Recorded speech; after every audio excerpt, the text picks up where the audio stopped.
چھوٹے سے گاؤں میں زین اور مہرین بچپن کے دوست تھے۔ مٹی کی گلیوں میں کھیلتے، بارشوں میں بھیگتے اور آموں کے باغ میں چھپ چھپ کر بیٹھتے۔ دونوں کو اندازہ بھی نہ تھا کہ بچپن کی یہ دوستی کب خاموش محبت میں بدل گئی۔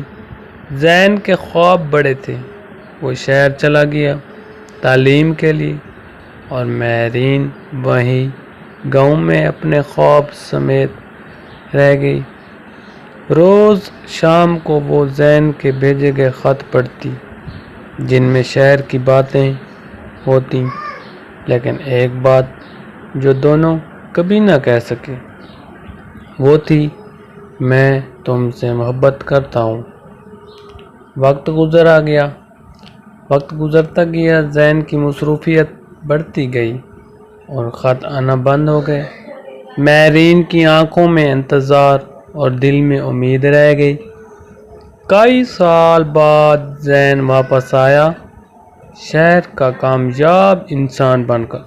گاؤں وہی تھا، لوگ وہی، لیکن مہرین کہیں نظر نہیں آئی۔